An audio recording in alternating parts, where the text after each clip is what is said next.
once encouraged, dementia residents can actually be very encouraging. One example of this was a workshop that I was taking on confidence building, and in the second row there was this woman, a former physiotherapy examiner who I knew indirectly prior from physio days, and we'd gone through the workshop for about half an hour to this point, and then she called out, "Good work, good education, it's good to learn something." Just like the examiner days of old. And I used to find that the second row were often just as encouraging, if not more so, than the front row. They'd see all the front row making all the effort, and they'd just sit at the back, observing, and then now and then throw in a line like this, good work, good effort, good to learn something. So it was an encouraging environment. And in this same workshop on confidence building, we also talked about depression. And I asked the group, well, what is it that helps depression? What do you think helps depression?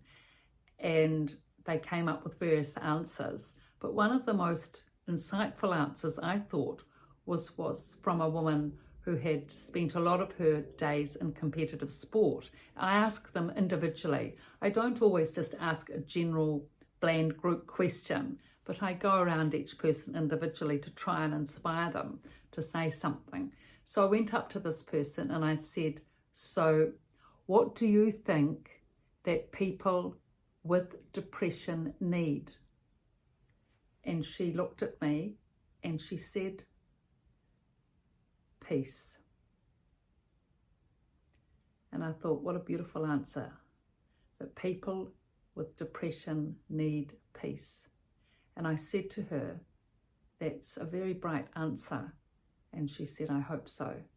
So dementia residents can really distill things right down just to one-word answers like peace.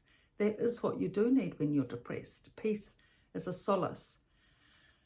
So that's why I enjoyed working with dementia residents. I loved it because I just found that their answers and insight was so inspirational and so heartfelt and so experience-led. I mean, they've had such rich lives, all of them, that you can really, it's not just lip service. The answers they're giving are from hard-won experience. So I went to great lengths to note this work down, to research it, to ask the questions. And sometimes the residents would say to me, "Where do you get all this from?" And I would say, really, all I'm doing is asking you questions. I'm interested in you. I want to know your answers, and I'm very interested in the way that you think. And I also want to help if I can. So to them, it was like, "Where do you get all this from?" But to me, it was like, I was just asking the questions and interested in the work. I mean, it was a huge amount of research. Like, I don't know how many thousands of hours, tens of thousands of hours now, but it was a huge amount of work and a huge amount of paperwork and a huge amount of writing and gathering it all together to put it into these little topics, which is what I'm doing now in YouTube, of course, and with these two books, which I've written, The Resident's Voice and The Resident's Rise. Initially, when we were doing the work, when I was doing the work with the residents, we didn't really know where it was going to go. I just knew that the work was very important. And so the dementia residents also felt the same way and said, "Look, it's important to write it down. You must note it down because it's important this work's not lost, and it would just be too difficult for anyone else to do this again." And I felt the same way. It was a very difficult task. We didn't know whether we were going to get it over the line or not.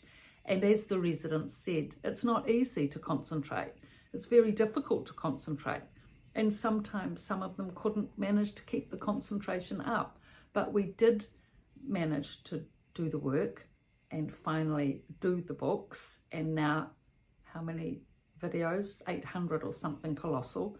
Because there is so much to the work. But it is manageable once broken down step by step in understandable chunks. But it's, all the credit really goes to the dementia residents. They were prepared to come on board, to make the effort, to have the trust, but they also felt the rewards and the benefits once they felt themselves being able to focus, able to concentrate, able to get their cognition going in a direction away from the dementia stress and get that quality of thinking going where they could read and communicate and listen and have a quality of life. Their quality of life really improved vastly in the dementia unit. So they were grateful for the work, but it was just getting it together initially. It's taken quite a number of years. I have to say a lifetime of work before that leading up to it. But anyway, it's all here now in little manageable chunks for you all. And I'm so grateful actually for the supportive, appreciative comments that you're sending me personally, saying that you're appreciating this work, because, you know, it's not just me that's made the effort, and it's also not just the dementia residents that's made the effort. A lot of people have put in a lot of time into this work, and now thankfully, you know, it's come to fruition to be able to help the wider public.